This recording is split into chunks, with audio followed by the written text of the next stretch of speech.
One second. I want to put these all in the chat so that way I don't get easily distracted.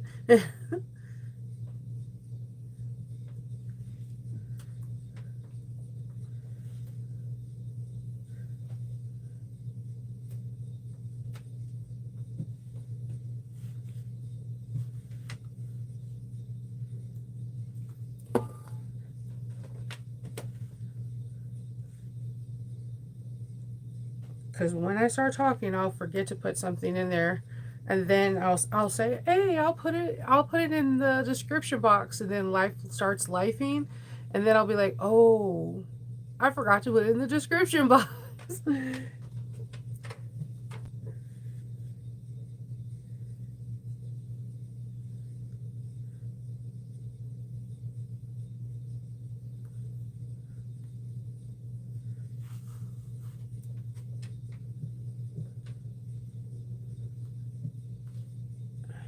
No, that's not what I'm looking for, ma'am.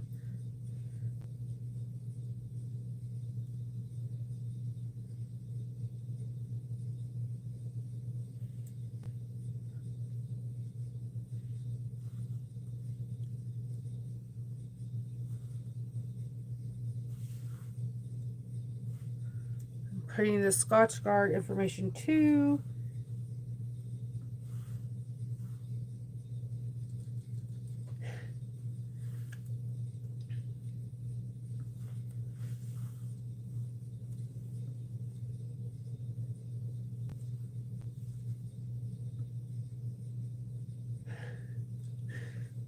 One moment, I'm sorry.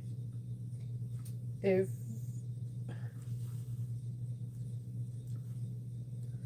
All right, sorry. I was just putting everything in the chat because sometimes, like when I'm talking to you guys, I can't just do both things. I don't know because I'm Shanova. Good morning. Thank you. Oh yeah, I got this at Target. My pants are also Scream. What? um. Good morning. How's everybody doing? You get it at Target. I got this outfit at Target in the men's section. When the last time I went, my cousin Tika, shout out to Tika if you're watching. We went to Target. Me and my siblings went to Target.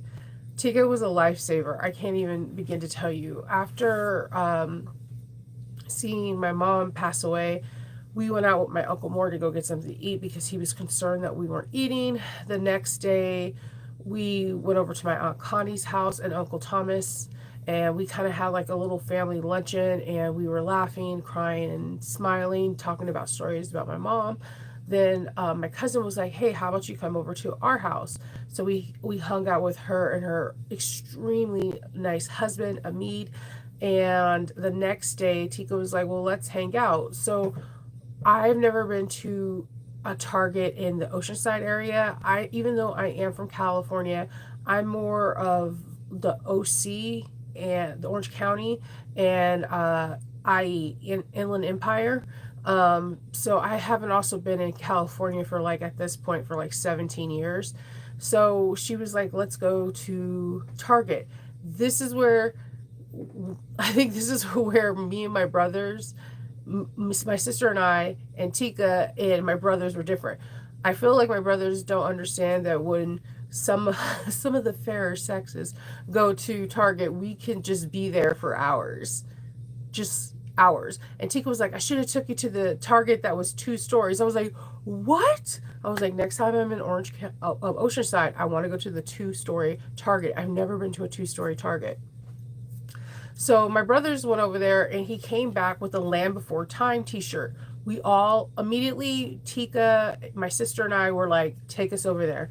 Because it's Land Before Time. If you were born in the 80s or early 90s, you seen Land Before Time. Everyone did. It's like a very like traumatic movie that we don't understand why our parents watched it. because like if you're for the people in the back that were born in the 2000s plus, if you haven't seen Land Before Time, it is super traumatic. You meet like these dinosaurs, right? And they're called the long necks. And, and you fall in love with like this mother son team. Yeah, Ducky, right? Petrie. So, and the mother like low key gets killed off real quick. So the baby Longneck is on his own and has like this leaf, and he has like his inner monologue, which is his mom's voice, and he runs into these other orphans, and they all are trying to get to the Great Valley. They have some crazy situations along this way, because like there's a T-Rex that is straight up trying to hunt them, only them. It's traumatizing, kind of like the little toaster story. Man, the movies that my parents had us watching like are traumatizing. Like All Dogs Go to Heaven. Watch it as an adult, and then you look and you want to look at your parents and you're like, why did you let me watch this? Why did 80s babies and 90s babies have like post-traumatic syndrome cartoon? That could be another segment for another day, because I can break down some movies for you that kids watched in the 90s, and you're going to be like, they talk about movies now, TV shows now, like they're, no. No. Our movies trump, like most of the movies that came out, like Cockadoodle and all that stuff, they're super messed up. So, we immediately want the Land Before Time t-shirts. So we go over there, we all grab a Land Before Time t-shirts, and they're only in the men's section. What's up with that, Target? I want a Land Before Time with not a crew neck, maybe a V-neck. I digress. So we're over there, and all of a sudden, we see a couple things. I see the Scream t-shirt with the matching sweatpants. I was like, sold. These are mine now. And then also in the men's section are some Hello Kitty and Melody sweatpants. I was like, sold. These are now mine. My cousin got them and my sister got them, and she bought another pair for her friends. So next time I'm in California, we're all going to need to wear them and take pictures, because they're cute. They're gray. Like they're this light heather gray with all the Hello Kitty Sanrio people on it. I'm like, yeah, man. So crazy enough, I went to Target when I came back here, and they didn't have any of that stuff. What's up, Columbia Target? Why did Oceanside have that? And we don't have that. That's why I like going to other people's Target. When I touch down in another state, my favorite thing to do is go to someone else's Target, because all Targets are not created equally. All Targets don't have all the same things, and it's crazy. So, like the Target that was by my mom's hospital is a college Target. It's for like the UC San Diego students. That Target is so small, but has so much stuff in it. It was crazy. Okay. So there's a few things I want to say. First of all, I want to thank everybody that has like been reaching out to me this past 2 weeks since my mom's passed away. There are so many of you that has reached out to me via email, messenger, heck, some of them through YouTube. Some people have sent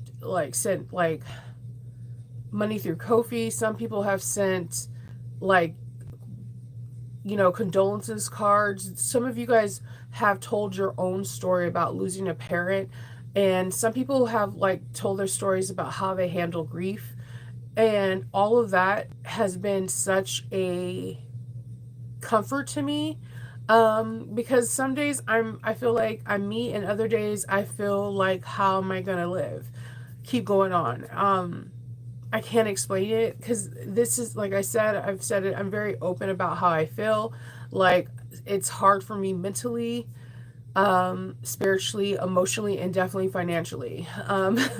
If any of you guys have parents, I would highly recommend you to talk to your parents about directives about how they want to handle things when they're sick. I'll definitely talk about funeral insurance and life insurance, because unfortunately this was not any part of any conversation, and nor is there anything like this. And things get really expensive really quick, and it's not like you have months, weeks to get it. It's instant, and it's incredibly stressful, and without having a directive from the person that passed away, it can become a stress point and cause tension among siblings, family, and whatnot. So do that. Learn from this, because I learned, and I had a long conversation with my husband, and we're doing now, putting things in place for my father so that we know exactly what he wants, and everything could be paid for ahead of time. So I want to say thank you for people that have been reaching out. It means a lot. It really does. And Captain's Log has been kind of therapeutic because my mom liked it. She liked the fact that she seen my little quirky personality, and I was able to be authentically me. But yeah. So back to this. So yesterday, I don't know if any of you guys follow Stitch Supply Co. on Instagram. If you're not, you should. She comes on every Tuesday showing different like quilt patterns, different fabrics that come out. I don't necessarily watch it for the quilt pattern. Man, Allison, I think I feel like the financial part is really hard. Like I broke down with my psychiatrist yesterday and my therapist. My psychiatrist is funny because if you guys have a psychiatrist, you know they don't really talk that much. It's your therapist that talks to you. He said something, I'm going to relate to you because no one's ever related to me. He said, don't go in debt for the death, for the dead. And I was like, first of all, that needs to be on a t-shirt. Second of all, no one told me this beforehand. But third, he said that it is your mom, so it is a whole different thing. But that, don't go in debt for the dead. But he was the old, my therapist was like, kind of like the Bridgerton queen, sorrows, prayers. And it was just weird because it was like he was bouncing ideas like, what do you think? Like, tell me how you feel. I tell him, what do you think about what you said? I'm asking you because I don't know what to do. Like, my psychiatrist was just giving me straight up answers, and out of the two like appointments I had yesterday, like I feel like I felt a little bit more ease with the psychiatrist because he was just giving me straight up answers. Like, it's never going to be easy. You're going to always have that void. The only thing that will become easier each day is that that it's just going to be further and further each day away from the pain. It'll be further and further in your memories from that last moment of her last breath. And I was like, you know what? I kind of like you a little bit more. At first, I didn't like you. But you gave me like weirdly some kind of comfort. 5 wishes. Oh.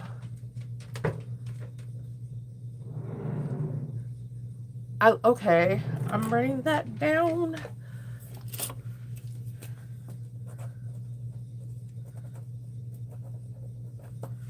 Okay.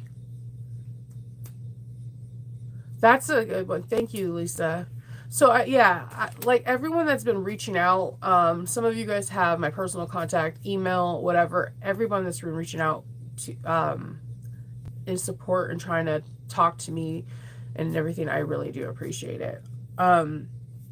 So, Stitch Supply Co. box. Let's talk about these Christmas boxes. It is Christmas in July. A lot of stuff is transpiring, so let's get into it. So Stitch Supply Co. is a quilt store. It's a brick and mortar, and she's been doing the holiday boxes, I want to say, since 2020-ish. It's either her 5th or 6th box. I only have 3 or 4. I wasn't around for the first 2, so I want to say it's her 6th. That's mute. That doesn't really matter. Anywho, so every year she gets a different designer to do her box. So yesterday she goes live every Tuesday to show like, oh, this is the new fabric from the Ruby Star collection. This is the new fabric from Camelot. Like every year, every Tuesday she goes live. I like watching her because she has like a really enchanting, bubbly presence. It's fun to watch her. She gets you hyped up about like fabric. I can't explain it. Like I'm like, oh, I want this jelly roll. I don't know necessarily what I'm gonna do with this jelly roll, but other than making a carpet, I want to make a carpet for my sewing area. I haven't made one of those in a long time. I used to get a lot of requests from other sewers to make like a jelly roll rug. So I already know the second Tuesday in July, she's going to come out with the holiday box. So I'm sitting down. It's like 8 o'clock and I'm like, yeah, it's time, right? So I cast it to my TV and I'm watching. She announces some things. So they're going to have a Stitch Apply Co box. Hear me out. I messed up with the Sally Tomato. If you're in the US, there are going to be no tariffs, okay? Because it's US shipping to US. This is where the tariffs happen. If you live in Canada, across the pond, some other place, you will get hit with tariffs. And she cannot give you the amount, just like Sally Tomato can't give you the amount, because no one knows what they're going to be. So that's what's happening. Because of the unpredictability of the tariffs, this year for the Stitch Supply Co., there's no personalization. And you know what? It was weird. I've seen a lot of people like, I'm disappointed that there's no personalization. But it's like, okay, release your fingers from the keyboard. Take a second. Say that in your head twice, and then think about it. Why aren't we having that? Usually because we have to outsource the personalization. If we do it probably in-source within the US, it may cost a larger amount, which means the inflation of the box will go higher. It's not going to be end or break. The boxes are good whether or not you have a personalization. Does the personalization make you feel like nice and warm inside? Yes. But would I get the box whether or not it didn't say Shinova on it? Yes, I like the box. So so that's that. So went over the tariffs within the US. There's none. All right. So the person who's designing the box is my favorite Ruby Star designer, Rashida Coleman. So Rashida Coleman came on the live and they were talking about what she has. There's going to be special goodies that Rashida Coleman puts into the box. But the art of the box is Rashida Coleman. I totally fangirled out. I screamed. I hollered or whatever. That is my favorite Ruby Star designer. That is one person that if you come into my workroom and looked at my fabric, out of all the Ruby Star fabric, I have tons and tons and tons of hers. I want to go to the Riley quilt show next year, and I plan on getting that long ass line to go to her and one, get her book that comes out in August and have her sign it, and two, just to buy her fabric in person and just shake hands with this woman because she's amazing and she designs amazing fabric. So I want to just definitely I definitely want to do it. So if you missed out, definitely follow Stitch Supply Co. on Instagram. She goes live on Tuesday. She talks. I don't know if you're able to rewatch the live with her and Rashida Coleman. I don't think you can rewatch lives. But don't quote me on that. I'm not Instagram savvy. So, but it was a really good interview. Hi, Logie. I know, sir. Sir. Excuse me, sir. All right. Okay, I see you too. Okay, so, no. Sir, BB-8 is not your friend. So,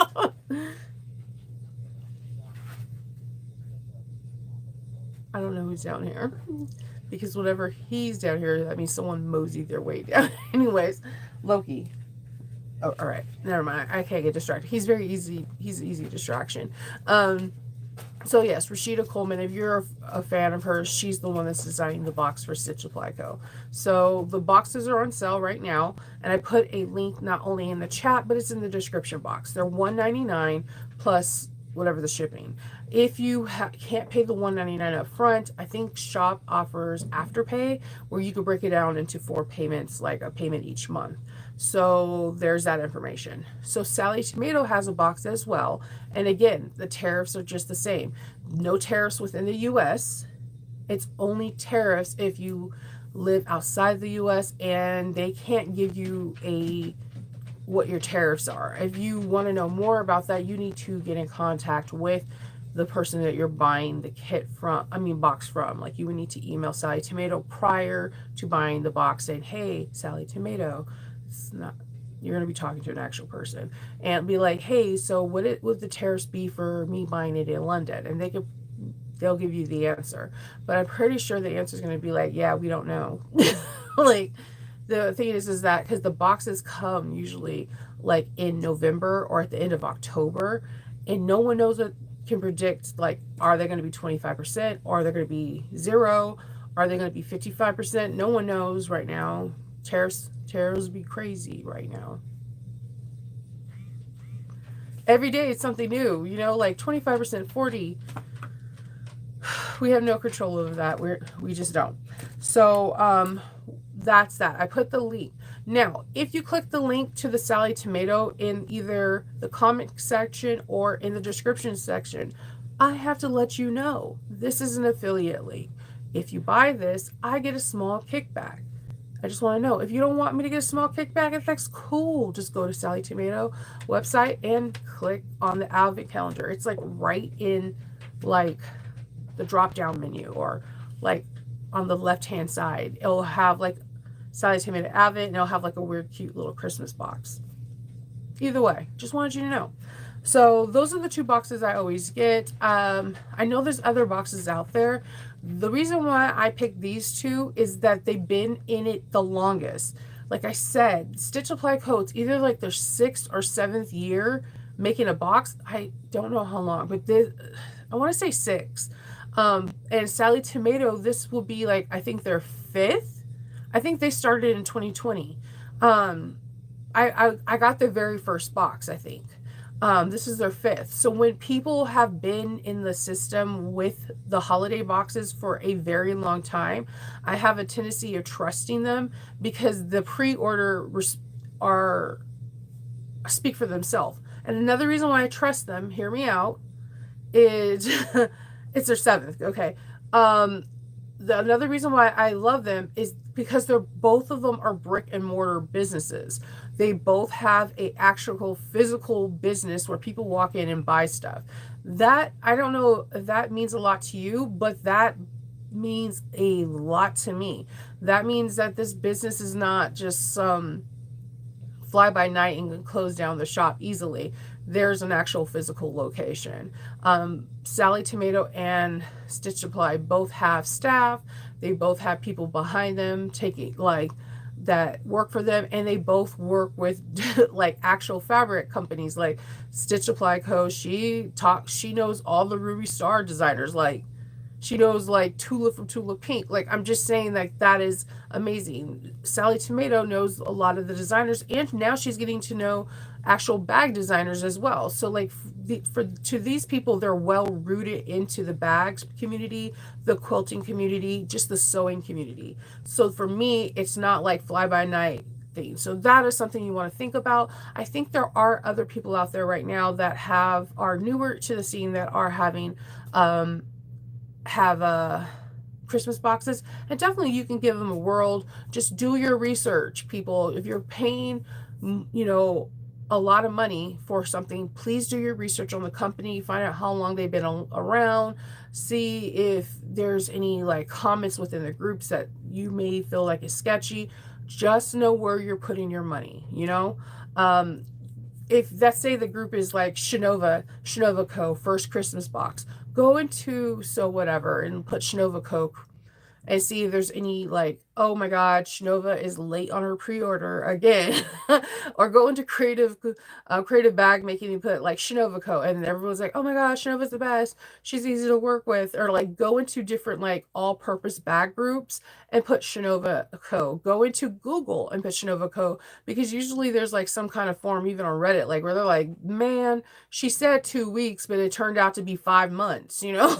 Like go into these bag like go do your research and talk to other people in the sewing community so that way you could be like, hey, you know, Margie, did you hear about Shinova Co? Have you ordered anything from her? You know what I mean? Like just talks amongst each other before you put down a lot of money and be worried. And another thing is when you do a pre-order, allow the pre-order to happen. So if you're going to do you're going to do Stitch Supply Co, know that that thing's not going to be shipped out until November. And same with Sally Tomato. So you have to have like the grace and allow the time that they say on when they're going to be delivered. You can't like call them up in August like, hey, where's my box? That's not what you signed up for. So that with that being said, I just wanted you to know that.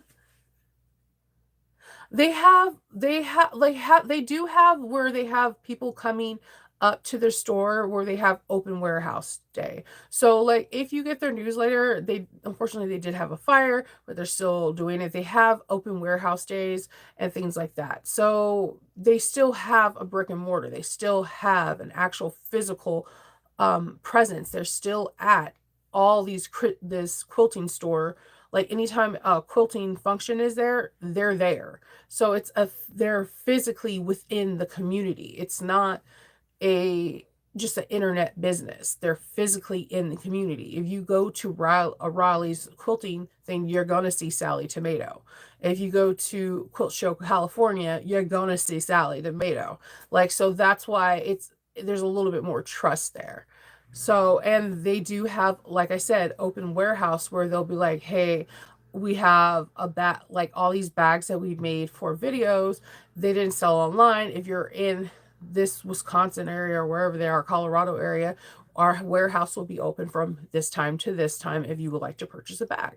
So I think that is a cool thing to do. And like I said, they're physically in. When people have a physical presence, I think that helps with peace of mind, that you know that you're giving your money to somebody that's not going to just like thank you and run, you know. So I feel like that helps out tremendously. I also put down in the comments the Scotchgard that I use for the umbrella. So if you didn't have the chance to look, yesterday I did a very short, it's like 15 seconds of me running outside. So yesterday was really funny. I felt the storm coming because my head was pounding. So like 5 minutes before the storm came on, I was talking to my sister. We're going over arrangements for my mom. And we're talking about the flower color because my mom loved a very specific color pink. If it was hot pink, she was not about that life, right? So we were talking about it and I was like, I heard the crack of thunder, right? And I was like, okay, it's about to happen. She's like, get off the phone with me and film it. So I'm like, I put on my Crocs and I step outside with the umbrella. I was like, umbrella, please do not fail me now. Right? So I go outside and it's first is a drizzle. I'm looking on the top of my umbrella and then it goes full on. Like if you stay outside and for 2 minutes, your hair will be drenched, like drenched. And I'm talking about my hair, which takes forever to get wet because I have a boatload of hair. And you could see when I started filming, I wasn't even only outside for 2 minutes when I'm whipping it out my phone and it's like pouring down off the umbrella. And I'm like, I didn't expect it to actually last in torrential rain. So I was like, I guess I asked for rain. I didn't know I was going to get like torrential shower type rain. I was out there for 5 minutes. It never seeped through. So my son, I didn't know my son was watching. He was like outside like go like thumbs up. And I was like, oh my gosh. So I'm backing out. I'm like pushing the umbrella out. I waited 5 minutes And like the area all around me, because I kept moving, anywhere I was moving, the circle area around my shoes was perfectly dry on the deck. So when I come in, I close the umbrella. Um, the umbrella is dripping wet from the outside. So I put it on top of a towel.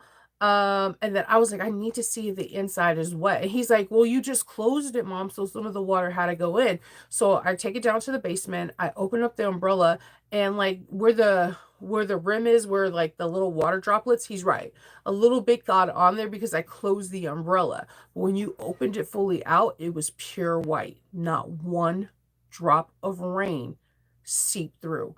Like I was like in the Toyota commercial, like I was super happy. I was like, I can now sell this umbrella with a safe.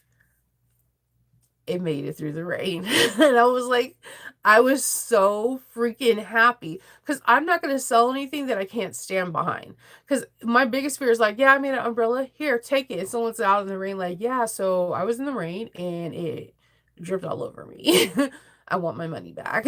So I was super excited.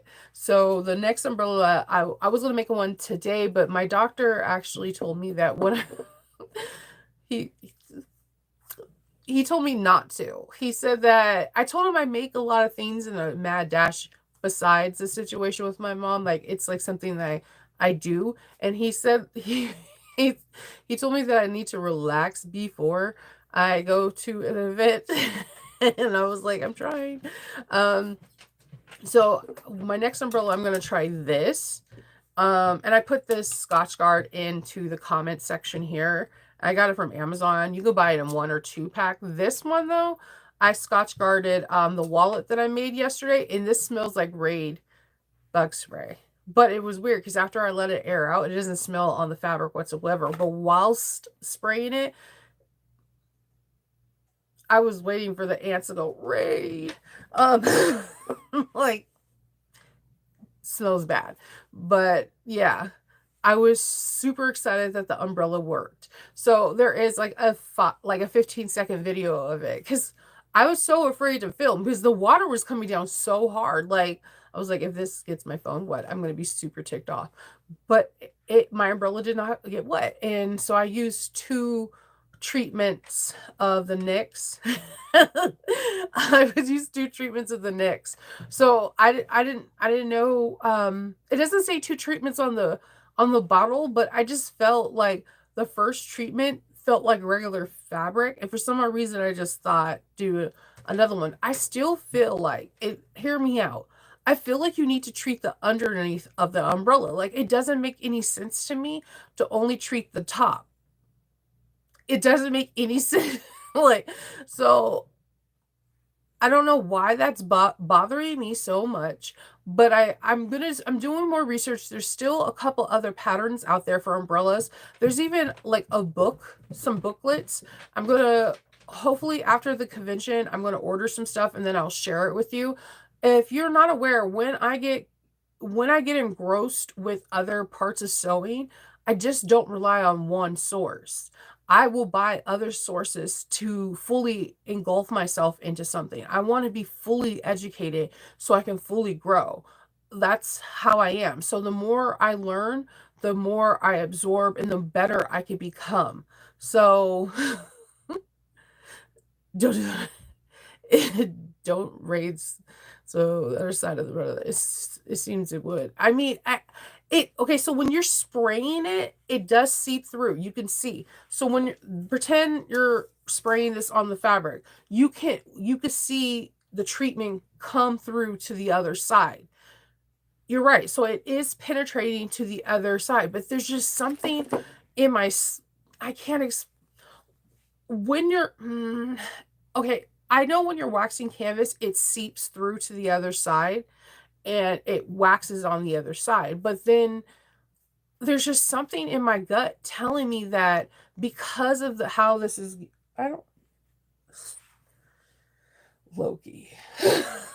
Like, there's something in my gut telling me that, that I want to try my experiment and spray one layer of top coat on top of the umbrella and then let that dry for 24 hours and then flip it upside down and spray the bottom side. So that way it's like an even coat, like there's a top, kind of like nail polish, like there's a base coat and a top coat.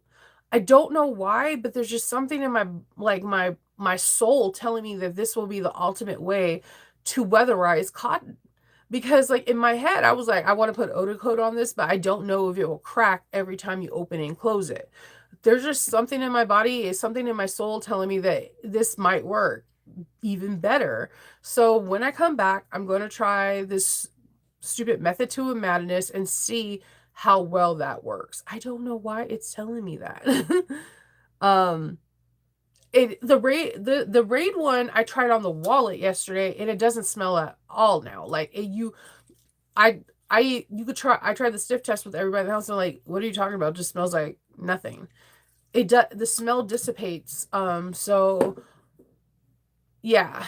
So from what I talked to another person that made umbrellas, she did not like the NYX one that I originally bought. She said that if she feels like she has to put 2 or 3 coats for it to work. And she said for her, she thinks the smellier the waterproofing, the better it is. And I'm like, okay, that's not what the pattern designer said. Because the pattern does not give you any recommendations for waterproofing.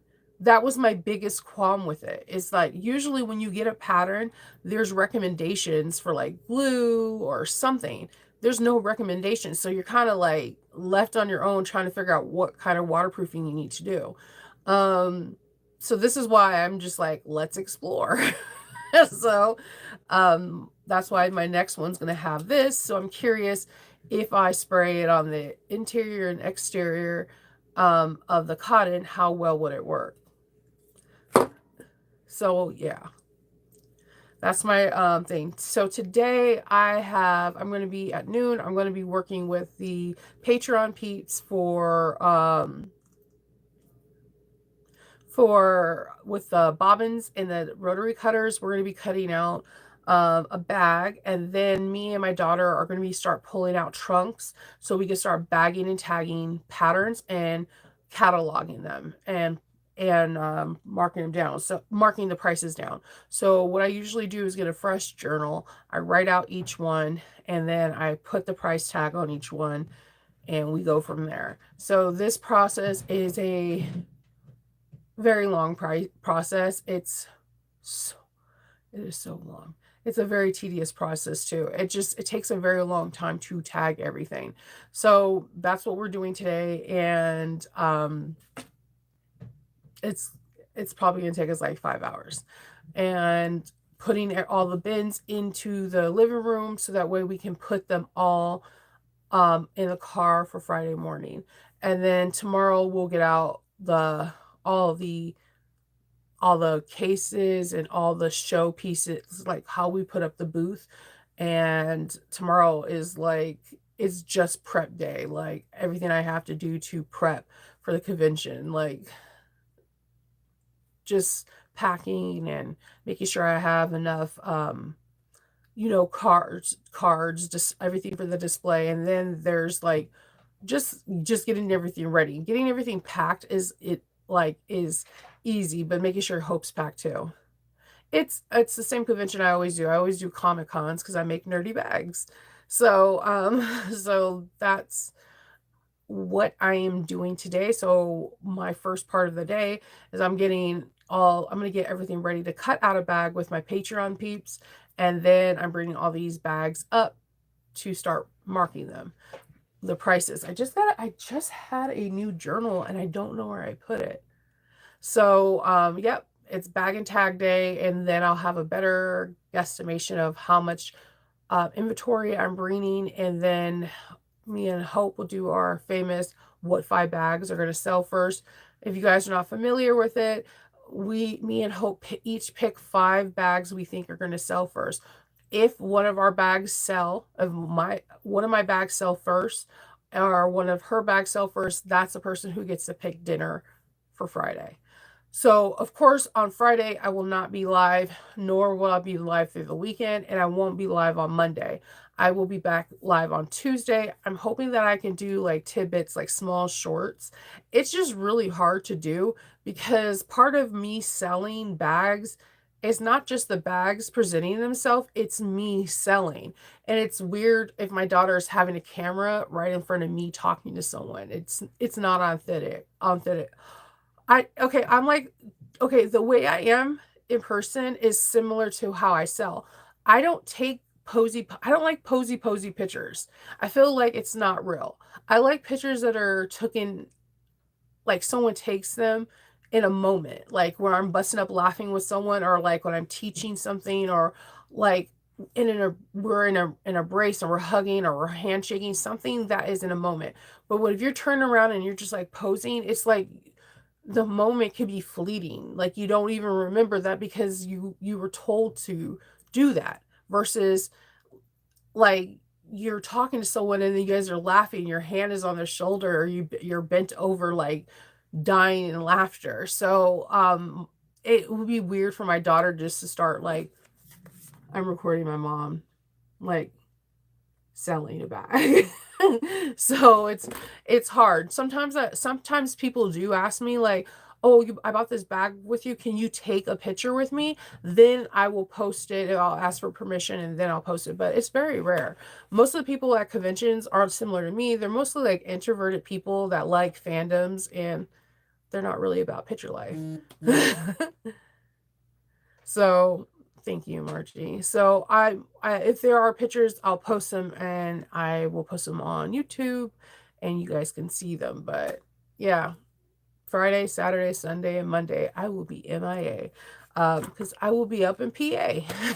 So I'm really excited about it. And yeah, I hope I win, because last time her first choice for dinner was Sonics. I'm like, we can get Sonics anywhere. She always picks Sonics or Subway. So I'm hoping I win. so, um, so yeah, that's all I have for you today. I will see you guys. I know. I'll see you guys too. I'll see you guys tomorrow, and I will probably show you some of the tags that I use and how I'm like what kind of tags I use for my bags and what kind of method I use to put them on. It's pretty interesting because they're really relatively cheap, and it took me like 4 years to figure that these tags were like 1,000. You get like 1,000 for like $4, and they're the best tags I've ever got. And I'll show you guys some of the tools that I use for my setting up my booth and what has helped me.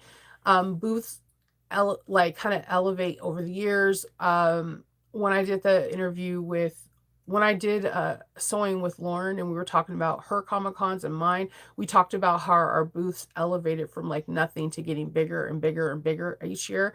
So I think tomorrow I'm going to show you some of the tools that I use to make my booths elevate, and you can use these at your Comic Cons, craft fairs, holiday marks, or like, farmer markets. Like, you can always take some little tidbit from somebody else's booth and create it into yours. Okay? All right. I hope everyone has a really good day, and I'll see you tomorrow. Bye.